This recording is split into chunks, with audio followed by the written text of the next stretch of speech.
how central banks engineered a world that can never be debt-free. What if I told you that the global economy is not designed to be debt-free, and that even if every citizen, every business, and every government paid off every loan tomorrow, the world would still collapse under the weight of new debt within days? Sounds impossible, right? But that mystery, why a debt-free world can never exist, isn't an accident.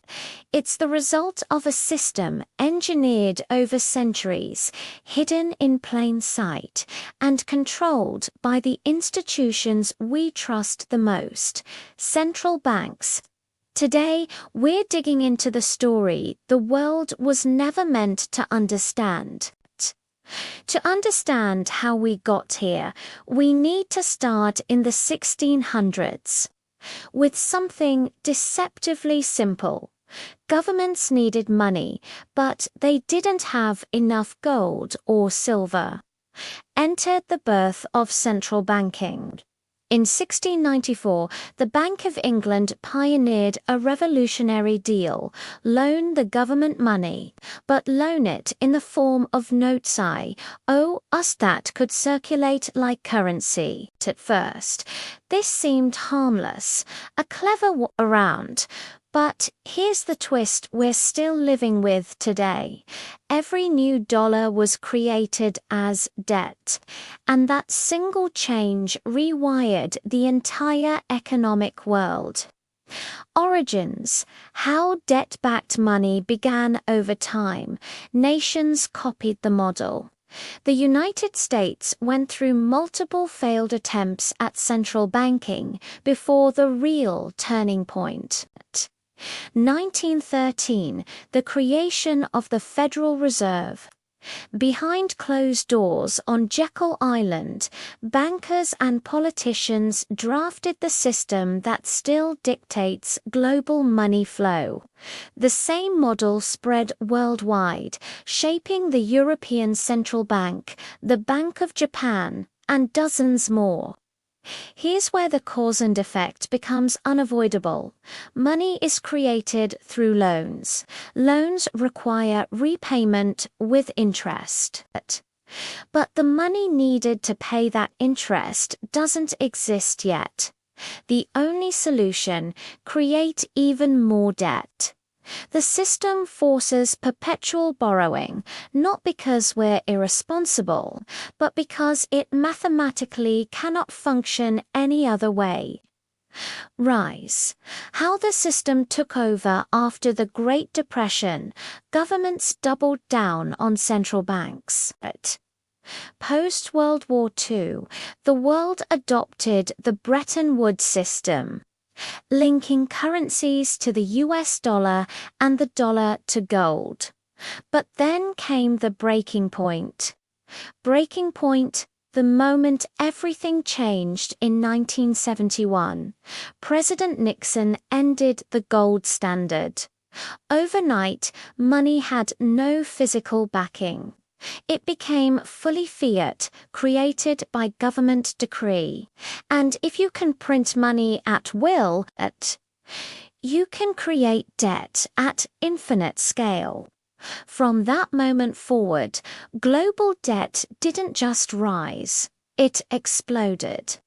Governments borrowed more, banks loaned more, citizens spent more on credit than cash. The system entered its final form, a world where growth depends on ever-increasing debt. Fallout: what the world looks like now, O'Day. The numbers are beyond comprehension. Global debt has surpassed $300 trillion. For every $1 in physical cash, there are hundreds of dollars in digital IOUs. Some countries owe more than 250% of their GDP. Interest payments alone cripple economies. But here's the most disturbing part. If the world stopped borrowing, the system would crash. Banks fail, credit vanishes, businesses shut down, millions lose jobs. Debt isn't a flaw, it's fuel, and without it, everything breaks. Failed fixes, why nothing works. We've tried austerity, money printing, bailouts, interest rate cuts, quantitative easing, debt restructuring, but each attempt leads right back to the same outcome: more borrowing. Politicians promise solutions. Central banks promise stability. Yet every fix creates even deeper problems. But history keeps repeating because the system requires it to. Modern parallels. Today's shocking patterns. 2020 made this clearer than ever. During the pandemic, the world printed more money in 2 years than in the previous 20. Inflation soared. Currencies weakened. Debt became even cheaper, encouraging more of it. It's a loop we cannot escape, and maybe weren't meant to. Takeaways. Warning, see it. 3 takeaways. Debt-based money guarantees that total debt can never reach zero. Central banks control money supply through interest, credit, and liquidity, not through physical printing. The system is designed for constant expansion, even if it destabilizes economies. A warning: as long as money is created as debt, every crisis will trigger more borrowing, and each generation will inherit a larger, more unstable system. The real question isn't whether the debt will break the world, but when. Call to action.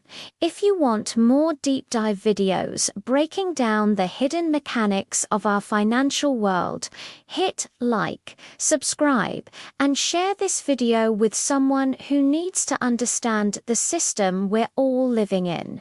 Because knowledge isn't just power in a debt-driven world. It's survival.